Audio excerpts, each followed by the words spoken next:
Thank you guys so much. How's everyone doing? Oh, I clapped for all the other closet cases you've heard.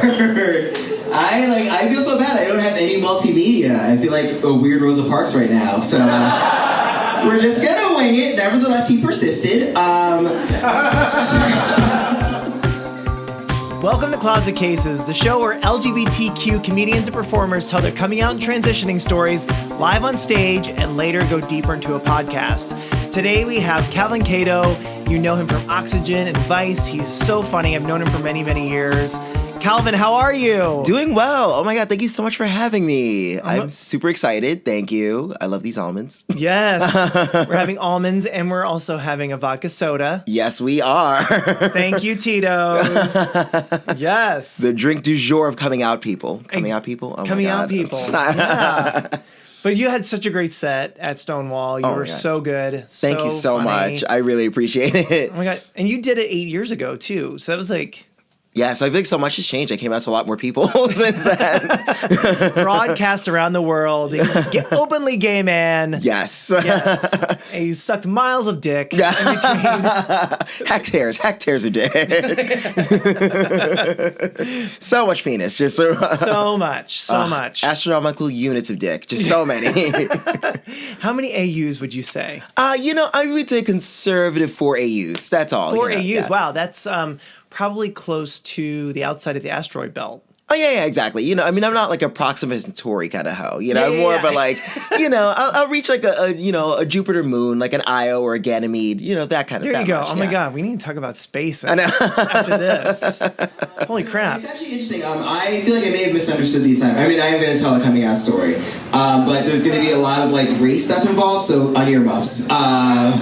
Get ready for a black narrative. Basically, when I first really started like learning about myself and like being gay, it took me a while, but it was one of those things where it's like you always like know, but you don't know. It's kind of like Where in the World is Carmen Sandiego, where all the clues are there. Like you see the loot, the warrant, the crook, but you can't put it all together. And so like that was kind of my experience. Like I remember being like way too into ice skating, like way too. Like I can still name like famous ice skaters, like Tanya. I would watch Tanya and be like, I know that's wrong. I remember like Nancy didn't do that. Like that's wrong. Like I can still name like Surya Bonali, but I used to be like, no, Surya Bonali. I'm just so proud of her because she's black. She's great, and I didn't like really process like, oh, maybe this has to do with like some other stuff.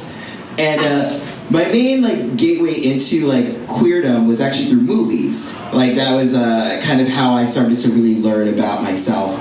Like I remember, like I watched To Wong Fu, Thanks for Everything, Julie Newmar, like a shit ton of times, to where I could quote like entire sections of that movie, and I don't know why that just never connected with me. I was like, oh no, Wesley Snipes is just great. Like I just kept like lying to myself about it. I was like, Patrick Swayze was a ballet dancer, so he's really good at this role. Like I would do things like that, and I would watch a lot of like I would watch that. I'd watch Priscilla, Queen of the Desert. Yes.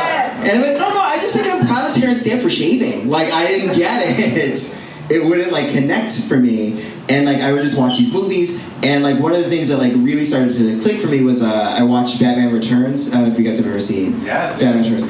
And so basically, in Batman Returns, Michelle Pfeiffer plays Catwoman in this, like, leather, like, PVC suit. Yeah. And at first, I was like, oh, I think I just have a crush on Catwoman. And then as I, like, learned more and more Catwoman's lines, I was like, I think I really just want to be Catwoman. I want to be the guy who got to lick Michael Keaton's face and be like, Mrs. Hook can be deadly if you eat it. Like, I started processing. I was like, I think I just want to be that person. So you talked about how you're obsessed with To Wong Fu and Priscilla, Queen of the Desert. Do you feel like not associating them as queer movies is sort of self-preservation? In a way, yes. It's just so funny to me because it was one of those things where like, I don't know, I know other queer people who have a similar experience where like you'll experience queer media like when you're too young to fully understand it. Yeah. And for me, I didn't understand fully about like drag queens, but I was like, this is just something I really like and I'm interested in. I relate to it. Like it just felt not like right per se, but I was like, oh, I just like this culture. Yeah. And so like, I don't know if it was necessarily even self-preservation because at the time I think I was just too young to really understand any sort of sexuality. Like my parents were not really sexually open. Like they were pretty conservative in terms of like not religious conservative at all, but they were conservative in terms of like social conservatives, and they didn't really talk about sex at all. Like if sex scenes would come on in movies, like my parents would instantly like cover my eyes or make me like go into the other room. You're but like eye earmuffs, basically. Yeah, pretty much. But like, I know that Tuong Fu, like my mom was like very into fashion, and like my mom went to like FIT. She took classes there, and like she just loves like making her own garments and stuff. And so I think for her, it's just like, oh, I just love fashion stuff, and like my son will like this because drag queens are funny, and like he wasn't really thinking like, oh, and also like maybe he's gay. Right. Oh wow! Did your parents? Do you think they even had an inkling? I think that they did have like an inkling. Like I feel like they probably did know. Like I sadly was never able to come out to my dad. My dad passed away before I was able to. But I feel like they kind of like had some ideas. Like my dad would always say that I was too sensitive about things. That word. Yeah. I think that's a little trigger word for me, to be honest. It was very much for me too. Like it would be very upsetting because it was definitely, it felt very coded. Like, oh, you're kind of soft, or like I just feel like my dad, he was born in Jamaica, and so he has a very West Indian attitude towards that like did change when he got older, but he was a very like homosexuality is not okay, and that is like wrong, and like I would throw you out if you were gay. So like it took me a while to be comfortable with myself and being queer. And so because you don't really discuss this part in your set, and so it actually is interesting to hear it on the other side. Sort of. But we can talk more about that in a little bit. But also I love that you wanted to be Catwoman. Yeah. How do you feel about Halle Berry's Razzie Award-winning role? I thought it was funny simply because I love the fact that she went and accepted it. She gave her speech. She's like, I was proud to be in this piece of shit movie. That's like bravery right there. It really was. But it's so funny because superheroes, that was another thing where I never really realized until I got older.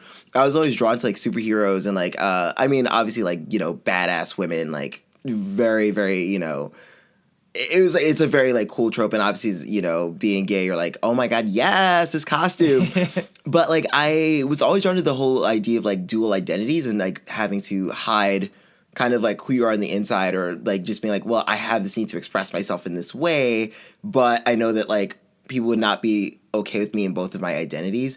And so like more and more when I got older and like really started to like understand like my sexuality, superheroes were actually like a good like release for me, where I was like, oh, like it's so cool to like also be able to like kind of empathize with like, oh, here's a dual lifestyle. This is kind of like what it means to like balance both of them out, what it means to like have someone come into your world and understand that like, oh, hey, by the way, like I'm a superhero, or by the way, I'm gay. Like, right.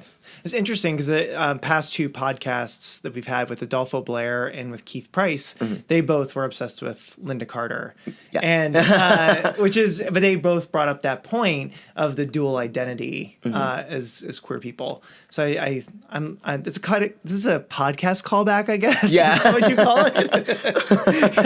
A pod callback? I don't know. Pod callback. Yeah. But I it's so funny now hearing so many coming out stories and transitioning stories. It's interesting to see common themes between. So what I'm saying is you're not original. I'm not beautiful. I'm not perfect. Exactly. I don't like Linda Evangelista. Get the fuck out of here. And so like things like that would happen, and then like I got to high school, and like coincidences kept showing up, like the fact that I blew my friend in the stairwell, and like. Like when you experiment, or you're like, oh, I just wrote a story about this. You want to try this out? And my friend was like, sure. And so we just blew each other in the stairwell, like high schoolers do. After chemistry, there's chemistry and then there's post chemistry, and so it would be fun. And I remembered in high school. So the high school I went to, I was like one of very, very few black kids who went to that high school. And so for me, like, it was already like a very weird and a strange experience being black in a predominantly white school, but then it's even more pronounced when you know that you're gay. Or I still thought I was experimenting, and I was like, I think I might be like bi-curious. And I'm like, really? Because you have cum in your mouth. Like, you're not really, you're not curious anymore. You've done the taste test. Like, it kind of, you like a little sausage with a little milk in it. You know what I mean? fine. Come to terms with it. And so, for me, it was a bit frightening to actually come to terms with that. And again, being like black in the school, because like the school I went to was a specialized high school. And so whenever like someone who was a minority was in that school, it would always be accusations of like, oh, you got it because of affirmative action. And never mind, I was like, dude, like I'm fucking kicking your ass in physics. Like you're not that smart. You just like happen to like live in the Upper West Side, never tutor. Like who gives a shit? And so like I would always like kind of internalize my own homophobia as well as like my own like kind of issues with like blackness in a white school. And so I remembered like this would go on for a while where it was like me and a friend of mine and we would just blow each other in stairwells. And thanks! And I love when you did earmuffs. I don't know what's happening there. You grew up in New York City. Now, what neighborhood did you grow up in? So I grew up in Brooklyn. So I was born and raised in Flatbush before it was, Connecticut muffin, bullshit Flatbush. Before Lena Dunham made it exactly. Made it girls, basically. Oh, God. Oh my God, I just can't stand that show. Anyway, so I was born in Brooklyn, in like a predominantly black neighborhood, and then my parents, when I was like, when I was in high school, we moved to Old Mill Basin, which is like a nicer, like more affluent, like suburban neighborhood, and like at the time, like there weren't a lot of black families there. Now it's like now it's gotten like more diverse. So I grew up around there, and in general, like no one really, like both in Flatbush and in Old Mill Basin, like no one really talked about like homosexuality. Like that just wasn't really a thing that was discussed. Yeah. And like it wasn't even necessarily that it was a lot like very sports heavy at all, but it was more a matter of like, you just kind of do your thing, or you could like basketball, for example. Like basketball is the main sport, so it was like you could like basketball or action movies, and like that was pretty much like it, or cars, and that was it. Oh dear. Yeah, not a lot to choose from there. I was like so exciting my life, oh boy. Wow. And then you said in your set that there wasn't a lot of diversity in your high school. Yeah. And how did that make you feel outside of, now you're a queer person, you're a person of color, going to this high school with a bunch of white affluent kids? Yeah. It just wasn't pleasant, and I felt all the time like on edge, and like not necessarily that I would feel like made to feel blatantly uncomfortable, but there were just so many instances, there were just so many like little like incidents that would happen that would remind me, oh wow, I'm an outsider. Like there were so many times, like just in terms of like the amount of people who would say, oh, it's affirmative action, which is why you got in, which I'm like, no, like I took a test to get in here, like that has nothing to do with that. And so like dealing with, and like at my school, like I was one of maybe like it was a class of like 700, and I was one of maybe like 50 minorities there.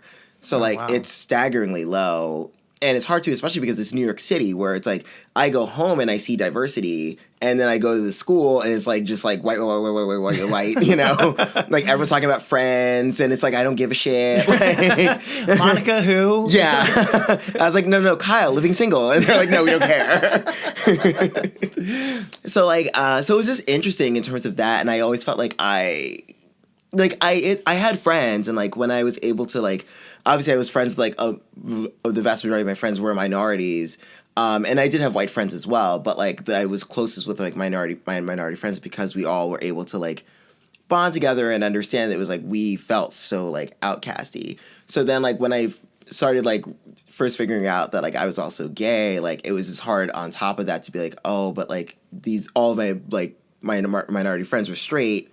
So I was like, I can't lose these people, because it's like that's my only lifeline. And like to be both like black and gay in this like, predominantly white space would have been a nightmare for me. Do you feel that the school is pretty liberal though, and for the most part? I mean, for the most part, the school was liberal. I mean, I'm not saying it wasn't like some conservative, like wacky Christian area by any means, but even like.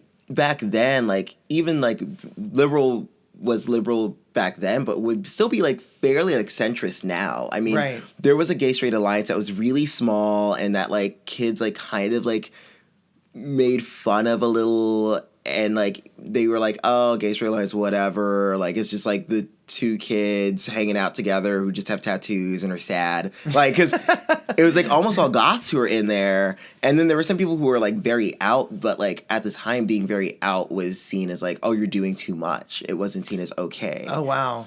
So it's like you're doing it for attention and not because you want to be part of a community? Not even that you were doing it for attention, but it was just that like I feel like in the same way as like being a minority, like whenever you're a minority, whether it's a gender minority, a sexual minority, or a racial minority, in like a predominantly like hetero white space, I feel like every time you do something that like draws too much attention to yourself, they're like, whoa, you're doing too much, or like, can you be less black, or can you be less this or less that? And so like the people who were out, like I was like, no, that's great. Like I mean, I can look back on it now and be like, no, that's good, and that's how you should live your life. It's like if you like X, you like X, and that's okay. Yeah. But like I feel like there was always such a like strong conformity and such a strong need to like fit in and don't make waves and don't do this and don't do that, because it's like you can be gay but you can't be too gay, you know? Right. Which is always such a stupid prospect, because like, okay, well, you're too straight, like, you know what I mean? Take down your Cindy Crawford poster, please, sir. You're being too straight. Exactly. Like, yeah. It's like, stop making out in the hallway, straighties, like calm down, you know? And that's something that always bothered me so much. I mean, and again, I didn't have the tools to figure out what was so bad or wrong about like the way they were acting, but I always knew like this felt strange. And so like gay things that I did like, or gay things I was into, like I still remember I watched this movie Trick. Oh, I love that movie. So funny. I love that movie. Tori Spelling's tour de force performance. Yes! So good. So good. That was like my first exposure to Coco Peru, who was amazing, yes. and I followed her career after that. Love that movie. And I remember watching it and being like, and like that was one of the first like real things where like I was able to understand like this is a gay movie that I'm watching. And I wanted to talk about it with friends, and like literally only like one of my friends was like willing to talk about this, and mainly because of that line where Coco Peru goes, "If you're not cum in your eye, it burns." Yeah. And so that used to be our in joke for years. We would just say that whenever like one of us was rubbing our eye, be like, "Oh, does it burn?" I love when Tori has that monologue. She's like, "Can you get some goddamn cheese in these motherfucking fries?" I love it. So good. And it's also one of the first movies I had seen that wasn't like gay with a message, you know? Yeah. Like it was just about like two guys who wanted to hook up and they couldn't hook up at their respective places. I was just like, this is a really cute movie and I like this a lot. But like it's so sad that like I can't really talk about this with anybody. Because I didn't like have like any like real out gay friends who I could talk to. Yeah. And like I did have I had my friend who I should probably not use his real name, but although who knows, maybe he'll listen to this. Well, if he's listening to this, then he'll know it's about him. But there was him, but like also at the time like we weren't really getting along because like it was so complicated. Like we hooked up and like he was the first person I ever had any sexual encounter with.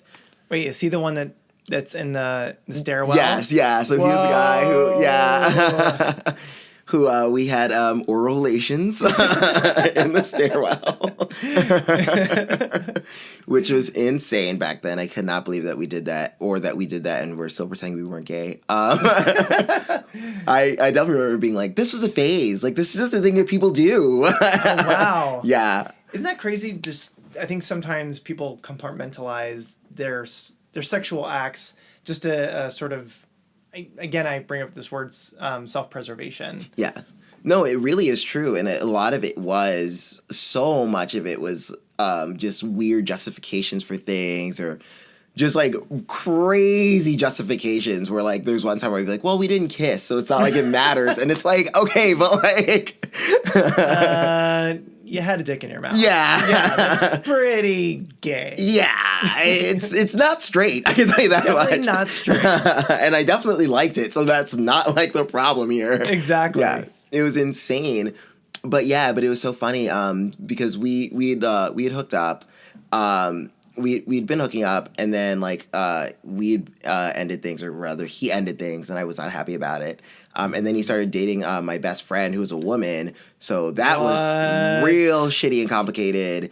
And like it was awful. Frankly, it was an awful year when that was happening. That's crazy. Yeah, because at the time, like I was starting to come to terms with myself, and so I started coming out to my inner like my like core group of friends. Yeah. Of which she was a part of that, and then they ended up dating, and I was like, oh, you're a bitch. Like, I know we're really good friends now. It's all fine. That's good. Everything's resolved itself. But I mean, that made it even more complicated because then I felt like, well, what's wrong with me? I mean, like, he got a girlfriend and I didn't, and I was like, what does this mean for myself? And it was just like a massive identity crisis that I had to deal with for a while. That just sucked.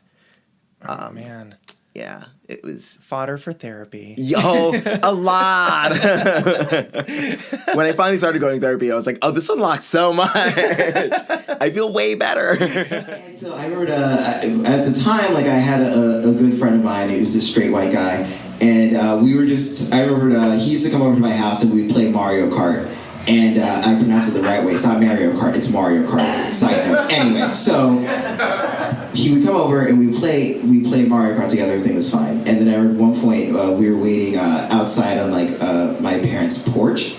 And it was New York City. There's steps. My parents aren't rich, and I lived in Brooklyn. So like we were waiting on these steps for my friend's parents to come and pick him up, and we were just talking about like just random stuff. And I was like, high school's weird, right? And he's like, yeah, high school's weird because like you kind of like are trying to like learn about yourself. And I was like, yeah. And like, isn't it weird when like you and your friend blow each other in a stairwell? And my friend was like, no, that's not what I do at all. And I was like, oh, I was just kidding. And then he stopped talking to me. It's fine. He does shitty improv, so who won here? It's okay. He also doesn't have a home, so it's okay. But so that was the first time I tried really to come out, and it was such a disastrous failure that I was like, I'm just not gonna do that anymore. And wow, this sounds like it was really uncomfortable for him. For you coming out to him, going from video games to like, I'm gay. How did that make you feel?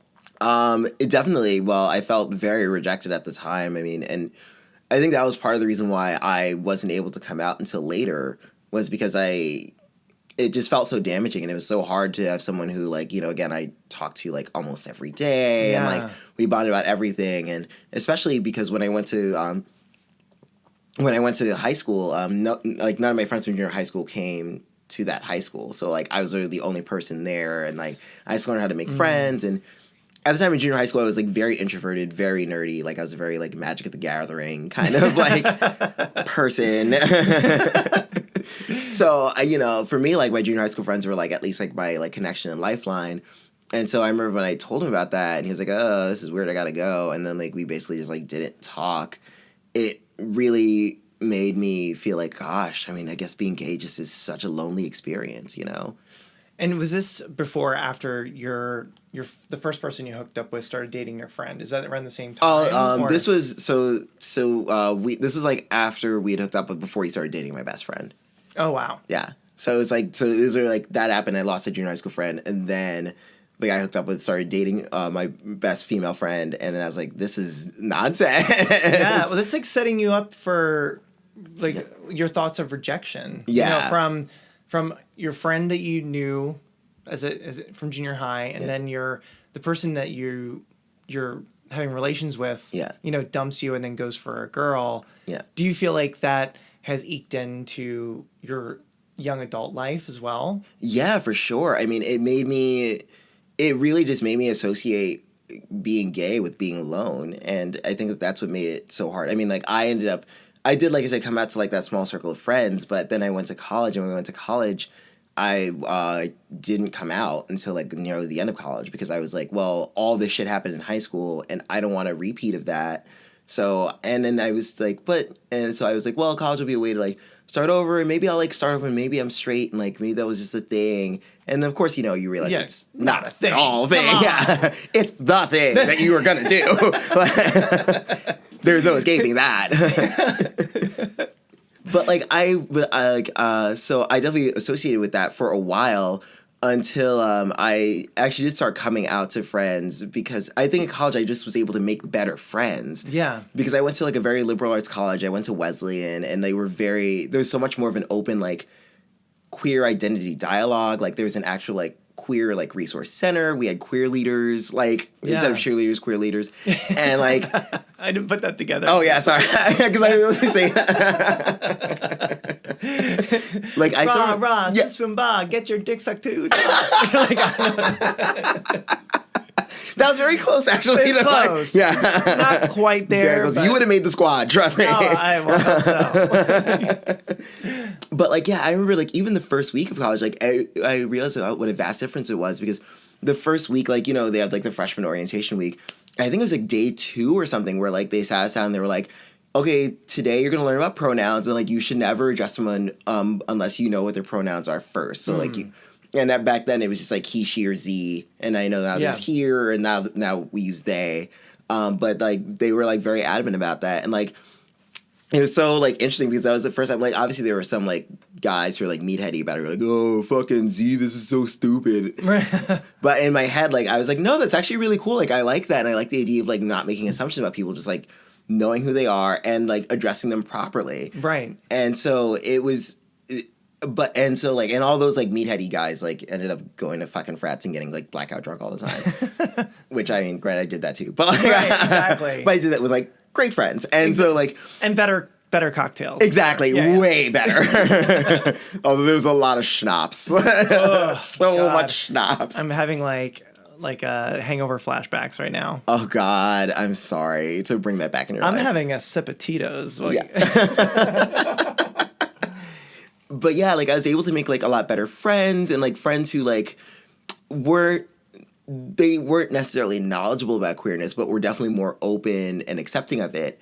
And so I remember when I first like fully started coming out in college, like I because people were like, oh, because I was very like popular in college. Like I was running around doing a lot of parties. I was involved in like the student union and like Black Students League and stuff like that. Yeah. But people were like, you just never date, and like, which is actually funny. Here's another callback. When I was listening to Brandy Rowell's podcast, where she was like, yeah, I just have so much to do, and I was like literally saying, I was like, I just have so much going on, and I can't. And they're like, really? Because you find time to drink like every night. Are you running away from something? And I was like, no, I just like partying. Like, yeah, bro, sick. And, like, so stupid. And, like, to the point where, like, I was definitely doing, like, very, like, things that were very obviously gay, but I was like, no, I'm just an artist. Like, I went to a thrift store and I bought this, like, clear, it was, like, this obvious, like, prostitute's uniform. Like, it's, like, this gold lame skirt and this, like, gold lame crop top and, like, this, like, short jacket. And so, like, I would, like, have a running gag where I would just go out and, like, by, like, going out and it would be champagne and I would just wear this around campus. Did you see Tu Wong Fu? Not a gay movie. Yeah. Not a gay film. Yeah, it was a movie about artists. Just like artists, like, doing their art, you know? But yeah, it was so funny. And then more and more, I was like, no, this is just gay. Like, and so, like, I started, like, kind of coming out to friends of mine. And then I ended up actually doing a reverse of what I did in high school. A friend of mine, she broke up with her boyfriend, and then he started hooking up with me. Oh, wow. So I did a reverse of that, and then that was awkward and kind of soured that friendship for a little bit. But when that happens, when I was like, no, like, you know, like, I am just gay, and, like, I'm going to start coming out. And so, like, by my senior year, I started, like, coming out to people and, like, letting them know. And, like, some people were like, yeah, that was kind of obvious.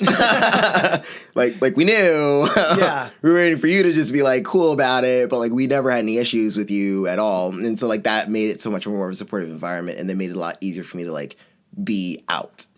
Hashtag it gets better. Yeah. Yeah. Literally died. Nice. And so I kind of like moved on. I was like very closeted in high school. I didn't really tell anybody or talk about it. Although this is like when like AOL started becoming a thing. And so there was AOL, but I was smart because I remember that like AOL, like you can like see browser histories, whereas with Netscape Navigator, you can delete that shit. And so I got really into Netscape Navigator. And I think still to this day, somewhere in my house, there's like at least 5 diskettes of like just downloaded, like really shitty, like low res pics of like gay porn. Like real bad, like really grainy, like eye-strainingly bad. Like I'm sure that's why my eyesight's so bad right now. As I've like looked at like so many like just shitty like res photos of like Jeff Stryker, and like always thank you one person. Also Joey Stefano and John Vincent, all the J's, I was into them. And so I was in the closet for a while, and then I went to college, and like I went to like a very liberal college. It was a lot more like freeing, and they were at least like more woke, as the kids say, than they were in high school. And so I started to kind of try to figure out myself and be like, okay, you know, maybe I can like kind of explore a little bit and like expand the circle a little bit more. And so I started doing that. You know, I did a little experimenting, but I was like, I'm just not really sure, and like I don't want to do anal because like it's like too much. Like I was like one of those where I was like, oh, if I do it in the butt, I'll grow clitoris, and then it's over. Like, I don't know. I just assumed that's what would happen, and so that was like my limit. You know, it was like kind of like I was equating things in terms of math, so I was studying to be a doctor, so it's like I can just get close to the asymptote, but if I don't jump the asymptote, it's totally fine. And that was my approach to being gay. Now, I think for some of you young people listening, the early internet was not easy. You know, I used to have to print out porn pictures and store them in my drawer. I did not have a computer in my room. So, you know, you like downloading everything, hiding your identity, isn't that just wild? It was insane. Like, thank God I threw those out. I used to have, because I had Internet Explorer, and I would use like diskettes, like those 3.5 inch diskettes, yeah. and I would like just download, because it was all like pictures basically that would take like 5 minutes per picture. And I remember I would like download it and then save them onto these diskettes, and they were like shitty, like low res, like we're talking like Drag Race season 1 level like pictures. And that was what I would use for like porn. And then I would also like there was this like newspaper, The Village Voice, that was a free paper. Oh yeah. And like I would look in the back page section, because even though it was like mostly women, there were like a couple of ads for guys, and I literally just like cut out like the ads for the guys because they'd be like mostly naked, or like they'd be like strategically posed so you could see like a butt cheek. And so like I remember like cutting out those, and like I had like a hidden physical folder that I would just like keep my like secret porn in so my parents wouldn't find it. In your set, you were talking a little bit about not wanting to perform anal sex. Oh yeah, yeah. Do you think it's a little bit of internalized homophobia a bit? Oh, that was definitely an internalized homophobia thing, and that was definitely, again, like back when I was like making rules for myself, where it's like, oh, if you don't kiss, it doesn't count. Like that was my thing. Is I was like, oh, if I have anal sex, then like it'll be real, and like then I'll have to like come to terms with it. And I was like, I'm not having anal sex. I'm not like full gay. And like that, and that was an excuse I used for years. Like, I mean, like I would still like hook up with guys, but like it took me a while. Like I think when I had my first like real like anal experience, I was like 24. Oh, wow. Because I was so, like, deathly afraid of, like, no, but then, like, I will be fully gay, and, like, what will that mean? I'll have to, like, really tell people. Like, not like I wasn't, but, like, it was the difference between, I guess, telling people an identity and then being like, oh, but I have to, like, practice it. And that sounds like not a good way of saying it, but, like, I feel like I still definitely had a little bit of homophobia and still a bit of reservation in terms of like, well, like maybe like this isn't really, or maybe I'm bi, or maybe I'm this, or maybe I'm that. And again, like I said, a lot of it just came from rejection. It came from like, again, my parents having such a like an aggressive anti-gay stance. And like my mom was obviously less anti-gay than my dad was, but for me, my dad, it was just like very difficult and scary for me. And in general, like, at the time when I started like really like coming to terms with my sexuality, I was just not getting along with my parents at all, because I originally went to college. I was studying to be a doctor, and I switched majors. Yeah, I didn't know that. Yeah, I was Dr. Cato. Yeah, Aging Dr. Cato. Oof, that would have been a scary thought. But I had switched over to English. I wanted to be a short story writer, and then I from there got into stand-up comedy. And so my parents were already so unhappy about me doing that like to add in like being gay on top of that was just like so much. So I think that was what caused me so much apprehension about like being out and like having a real like gay relationship. I love you went from summer home to drink tickets. Yeah, I know.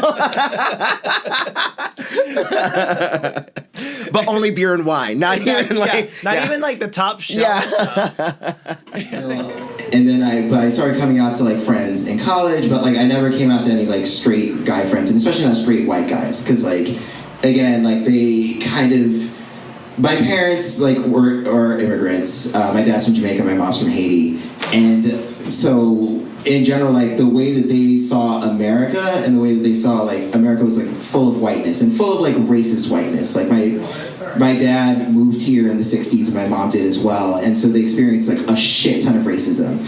And so a lot of times with me, they were always like, you need to be careful around white people because any melange of things, Emmett Till, etc. This white lady recently accused that 9-year-old guy of like touching her fucking flat, disgusting ass. Go fuck yourself, lady. Like really? For real. Really, no one's trying to get a bodega. We're all trying to get fabuloso. Do you know what I mean? We're not fucking trying to get over yourself. So I always like just felt that fear, and I was just always so used to like I just never. Like, I would hear them talk about, like, straight white guy bullshit. Like, they'd be like, oh, baseball. I'm like, Heisman Trophy. Who gives a shit? Or, like, I know that's not the same. Or they'd be like, oh, Friends Marathon. I'm like, I don't care. I'm a living single fan. Like, I don't give a shit. And so I always just felt such an apprehension about that I would never really come out. Like, I would come out to gay people. I mean, obviously, I'm trying to fuck them. But, like with straight people, especially with straight white guys, was such a barrier to me that I didn't really ever feel comfortable. Now, you talk about your parents are immigrants of color. Like, how are they treated in the neighborhood?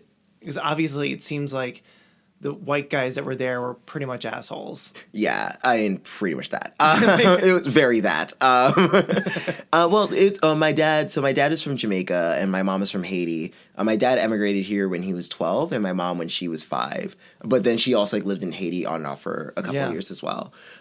So in general, like they just, and they grew up in like the 60s and 70s, which it was not a good time for my people. So like literally like school integration had just happened like 10 years before they got here. Oh, wow. So there was just a lot of discrimination that they had faced and a lot of like people telling them like they couldn't really do certain jobs because of their skin color. And so because of that, like there was just a lot of like apprehension around like white culture and like white men in general. Like they were just very like, you can't really trust white people. You don't really know like what they're going to say or do. And like understand that it's always going to be really hard for you in this country because you're black and, you know, being black just obviously like talking to the police is going to be different. Yeah. Like you make sure you stay out of trouble. Like for years, like, I mean, in high school, I obviously changed all of that, but, like, I was very, like, straight-laced. I didn't drink. I didn't even curse. Like, because my parents instilled that in me so much to be like, no, like, always be afraid, understand that at any point they could just take you to jail or, like,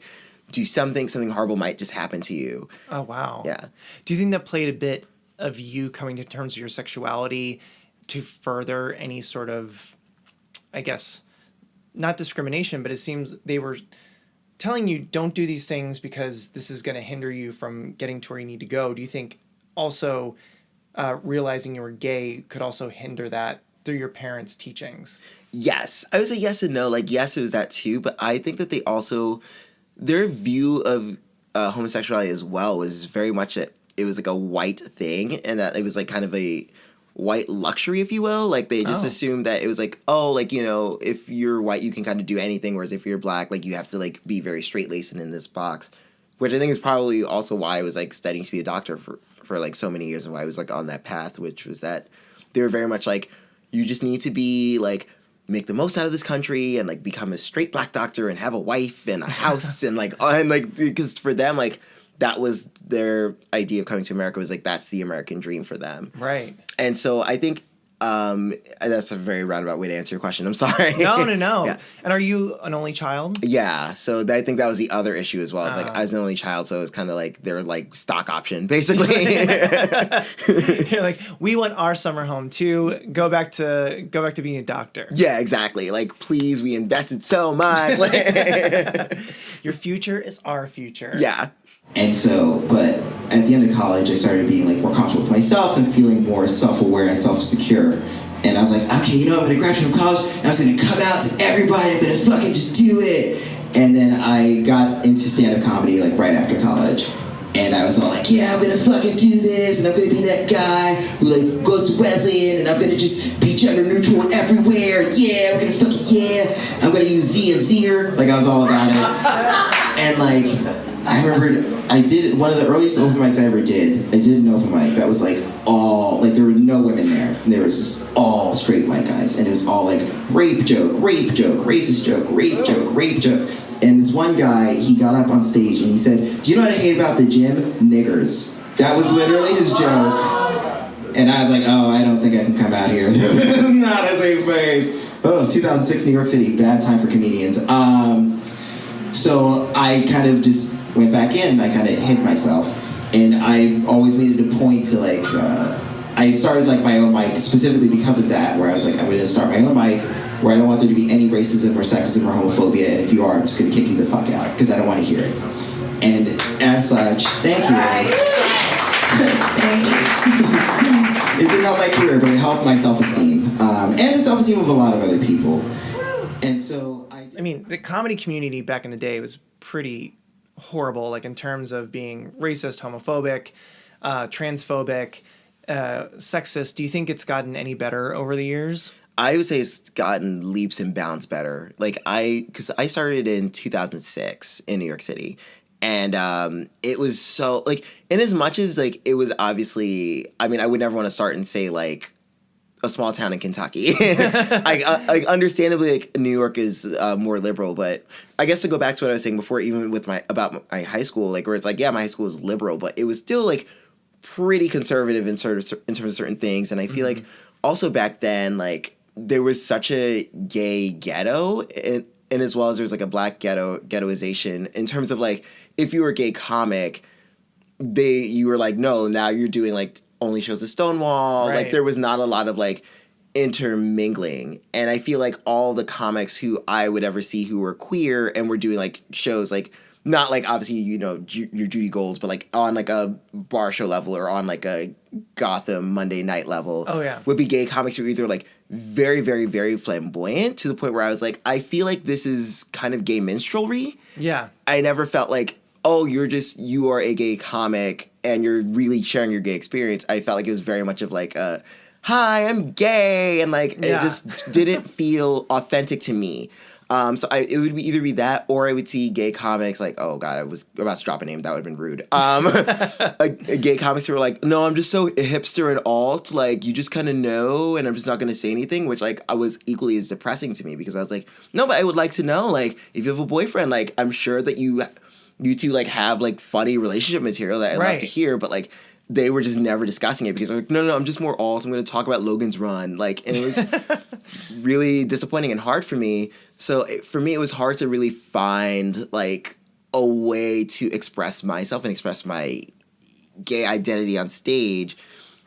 And so I remember like, in general, even being black was like difficult, so easy. It's a lark. 101. But yeah, I remember when I first got here, I would do like a lot of the open mics, and a lot of the open mics were still like overwhelmingly straight white men. And it was always like a rape joke, and then like, oh, it's a racist joke, but I'm being ironically racist, or like a gay joke, or it's like, ugh, like this woman had a penis and she tricked me, and it's like that's not what fucking happened. Like, stop being a dickbag. And so like I was just so tired of it. And one of the few places that I did like was the Duplex. Oh, love the Duplex. So wonderful. And for listeners who don't know, it's this wonderful mic. It was started by Poppy Kramer, who sadly passed away, but she's so lovely and amazing. Yes. And she created this great space in this gay bar where there's an actual like gay audience, like, so you get like good reception and feedback, but it felt like so much more of like a safe haven of like, this is a queer space where it was a lot of predominantly like queer people who went to perform there.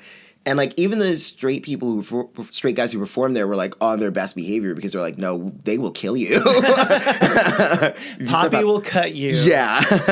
Exactly. And so that mic actually kind of inspired me, like, to be like, oh, I just would love to run my own mic. And so I ran my own mic where I was like, you can't be racist or sexist or homophobic. And I was able to draw a lot of people to come to that mic, to the point where, like, to this day, like, sometimes, like, I'll just get random messages from people who, like, have moved on. Like, some people didn't stick with stand-up. Yeah. And, like, I actually heard from someone who, like, was working in television who was like, this is such a random thing, but I saw you were, like, on the line for this thing. And I was like, this is so amazing. And she was like, by the way, like, she's Asian. And she was like, yours was, like, one of the first and only mics where I felt like, oh, thank God I won't have to hear some, like, terrible, like, Asian joke after I get off stage. And she was like, I don't know if you ever, like, get this, but I really appreciate the fact that you created such a wonderful space for, like, people who could just be who they are and just tell their jokes. Yeah. And so Look at you healing. You are Dr. Cato right there. Paging Dr. Cato. Yeah. My mom will not accept that as a degree, but thank you. But yeah, like it's so interesting too. So like it did take me like 5 years before I really started like doing gay material on stage. Like I would still do like veiled things, or I would play the pronoun game. Yeah. And then I started dating a comic, and oh, I remember this. yes. Yeah. Very lovely guy. We still talk. We're still friends. But yeah, I remembered he was one who were, at the time, he was like, you know, I understand if you don't feel comfortable about being out on stage per se, and that's okay. But he's like, listen, like because he was older, and he was like, I've been through this already, and he's like, I support you in whatever decision you're going to make, but at the same time, like I think that it's time for you to just be out on stage and just take the risk. And he's like, to be honest, like I don't want to lie for you. I want to be able to have us live this like open life. And so he kind of helped me to come out on stage and like be more comfortable. And like it was actually through him that I was able to like write the kinds of jokes that I really liked and wanted to do. That's amazing. Yeah. Look at that. I know. Gays helping gays. Aww. This one kid, this is like a kid, man, who I met, his name is Justin. The story, it's fine. And so I met Justin, and through there, and it was one of those things where we just kind of kept like meeting each other, and we kept kind of like hanging out like kind of tangentially at first. And then like we just kind of started hanging out on purpose, where he'd be like, hey, do you want to like come over and like play video games or smoke weed or do cocaine? I gotta stay skinny. And so I'd be like, yeah, sure, let's do these things. And he's straight. He's like very like Iowa tribal tattoo straight. You know what I mean? Like very like corn-fed, like recites statistics of other sports that I can't name because I don't know dick about sports. Straight. And so we would hang out, and like more and more, like I felt myself like, and it wasn't even like a sexual thing. It was a matter of I was like, oh, this guy is cool, and this feels safe, and it's cool to be around this guy, and like he's not racist. And like we would have talks about like race stuff or sexism stuff and homophobia stuff, and we would share ideas, and it would be really nice. And it was cool to get to know each other. And like we would do things where like every once in a while, like I'd watch football with him. I wouldn't really know, and he would just tell me stuff. And then there's one time where we sat. I was at his place, and he had cable, so that's how you know he was doing well. And the Devil Wears Prada came on, and I was like, oh, this is a great movie. And he's like, oh, I wouldn't expect you to like this movie, and I've never seen this movie before. I was like, you should watch Devil Wears Prada. And they made him watch Devil Wears Prada. And he really liked it. He got into it. He was great. He was like, oh, Meryl Streep is great. He wouldn't say she's a goddess. That's what I would say. But like, he got super into it. And so more and more, like we would talk, but I was like still afraid of actually coming out to him because I didn't know like what would happen with the dynamic or if things would change. And like I was playing the pronoun game at times, or like I was like seeing a comedian, which ended badly. No, never do that. I mean, I'm sorry to people who are, but like it's fine. Not for me. No, Claudia, you're gonna make it. But I would like play the pronoun game, or like if he would like ask me about dating, I'm like, I'm married to my career, like Paul Lynde, stupid. And then I remembered but at one point like it just kind of got silly. And so I was reaching a point where I was like, I think I just want to like tell him and be honest, about who I am, because we've been friends for 2 years. We've been like very, very close. We would like share so many other aspects of our lives. And so I was robbed of the chance to like properly come out to him because at one point he and my roommate, who at the time was a comedian, they were coming home from a gig. And Justin was just talking to my roommate, and they were just talking about whatever. And at one point, Justin goes, I just think it's really weird that Calvin doesn't really talk about who he dates. And she goes, oh, it's because he's gay. And he was like, oh, I guess I kind of figured that out, but, I just didn't know if he was going to tell me. And so my roommate dropped Justin off, and then she came home, and then she told me this conversation, and we had a huge fight about it, because I was like, that's fucked up. Like, it was my job. I was going to tell him. And she was like, well, I mean, were you going to? And I was like, of course I would have. And she was like, well, now here's your opening. And so the next couple of days after that were like weird and cagey. And then I finally was like, you know what, like Justin, let's go out and have a drink and like sit down and talk. And he was like, okay, cool. And so before we got to the drink, I went to a bar before I got that drink, and I sat down with the bartender, and I had like the bartender was like, "Why do you have a weird look on your face?" And he said, "Oh, because like I have to come out to my friend," which was actually the first time I even just came out to a stranger like that. And she was like, "Oh, well, I'm sure you'll be fine, but in case, here's 2 free tequila shots." And I was like, "Okay, great." That was fine. She knew. I feel like she's had this kind of interaction before with people. She got it. So I had those 2 shots, and they went over to the actual bar where I was supposed to go and come out to him. And so we sat at the bar together, and I was like, "Hey, listen, I just want to tell you something. I know that my roommate talked to you and said that I'm gay, but I wanted to be able to tell you myself." And he said, "You know, I just thought it was weird because I didn't know if you thought that like I was gonna hate you for it, or like were you ashamed of me knowing?" And I was like, "It wasn't even that. I just don't have straight white friends." And he was like, "Well, at least you can consider me better than that. You can consider me a brother." And so ever since then we've been super duper close, and like we share everything. So that's my story. It's like, don't you hate when your friends out you before you? That's like your job. Yeah, I do. That what I mean, you guys resolved it, but were you just gonna like strangle her at that moment? I was gonna kill her, yeah. Which is hard because she knows karate, so she probably would have kicked my ass. As you know her very well. Oh wait, who is that? Rachel. Oh, Rachel Parenta? Yeah. I had no idea. Yeah. Rachel Parenta, you asshole. I know. If she listens to this podcast, she will kill me right now. Oh wow. Yeah, it was her. Rachel, yeah. I'm gonna murder you. Yeah. That's a horrible. Yeah. You taking away people's opportunity to come out to people because then you get to create the narrative. Mm-hmm. It was really fucked up. I was very mad at her, and like we definitely had a fight, and it was weird. We lived together, so we definitely had this fight. And I was like, "I'm not talking to you," but then I was like, "Well, I have to talk to Justin at least." And then like it ultimately was good, but it was still like really frustrating because I wanted to do it on my terms, and I like had a plan to do it. But again, like it was one of those things where like it was really nice that he was also not a dick about it. Yeah. Because, I mean, again, like, I feel like so many times, like, I just had so many negative interactions with straight white men, and in general, I just never, like, I had, like, friends, but they were more, like, drinking buddies. Like, I wouldn't say I had, like, very, very close, like, friends who were, like, white guys. Like, a lot of my close friends were women or were gay guys, just by default. Right, exactly.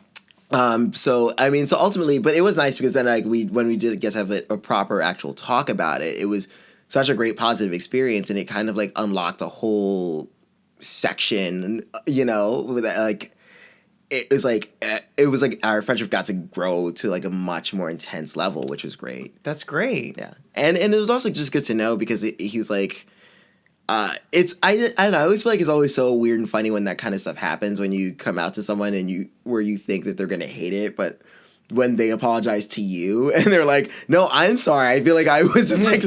I don't know what I was saying or doing to be such a shitty person. Like, this is a random tangent, but I was thinking about Love, Simon. I saw that movie on a date recently. Yeah. And, like, although I had some problems with it, the one thing I did love was the scene where Simon gets outed and then Simon and his dad have that wonderful talk where his dad goes, I'm so sorry, I didn't realize I would say these things offhandedly. Like, just, like, bro-y, straightish things, or like, "Oh, this chick is hot," or like, "That's gay," like, you know, he would say something like that, and he would be like, "I'm immensely sorry that because I never realized that I was saying these things, and that I'm sure that it was making it harder and harder and harder for you to come out." And like, not that with Justin was a experience exactly like that, but it was just similar things where he would say things. I'd be like, okay, yeah, girls, like, yeah, sure, yeah, strippers, boobs, you know. But it was a similar moment where he's like, you know, he's like, "Oh, I'm sorry, I didn't realize that, like, you know, I was saying these things and I was making it like difficult for you, like, because I never want you to feel like I am ashamed of your friendship or that like I would hate you, because I never would at all. Like, you're such a wonderful person, and like I don't care what you do. I just would like for you know for us to be honest with each other, because that's what a friendship is." So That is like such an Oprah moment. It really was. It's like, If I still had a heart, I'd cry. oh, you got a lot of heart there, Calvin. Okay, fine. Oh my gosh. Calvin, this has been amazing. Thank you so much. Seriously, this is. I feel like it's always very cathartic and nice. Like it's. I don't know. It's always. I feel like it's just so much more fun to just like do things like this, where it's like you get to kind of come out every time. Like I did this panel once. It was like a panel of queer comics, and the moderator said a really good point. It's like, isn't it interesting that like basically every time you get on stage, you're coming out over and over again? It's so like, true. Does it get easier or harder? And I was like, it's not necessarily that it gets easier in as much as it is like it gets more natural because you learn so much more about yourself. So like I really want to thank you so much because like I said, I got to listen to this podcast and I love how like you just learn so much about like people's how their queer identities factor into their lives. Yeah. You know? Oh, look it's at fascinating that. stuff. The more you know. Yes. But I learned a lot about you, Calvin. Do you want to top 3 things I've learned? Yes. Okay, number 1, that my new catchphrase is paging Dr. Cato. Number 1. Number 2, I will be wary of the sticky stairwell, of course. And Calvin. you should anyway. I'm sorry. I also tried to swallow, so it's... There you go. Learn another thing about Calvin. And then, as always, white guys are a bunch of dicks. They really fucking are. Except Justin, you're great. But Justin, you're awesome. Well, anyway, guys, thank you so much for listening to Closet Cases. Please follow us on social media. It's Closet Cases on Twitter, Closet Cases Show on Facebook and Instagram. And also make sure you subscribe to wherever you get your podcasts and tell a friend. In Trump's America, we need to share this shit. Am I right? Yes. Good Lord. Yes. There are kids in the middle of nowhere who need to hear these stories. And guys, as I always say, it may have been dramatic then, but isn't it hilarious now? Oh, and also come to our next show. It's at Stonewall Inn on May 6th in New York City, starting at 7 o'clock. The lineup will be posted on closetcasesshow.com. Bye. Bye. Oh my gosh, RuPaul's podcast. Oh, yeah. What am I doing? Bye. Bye. Bye.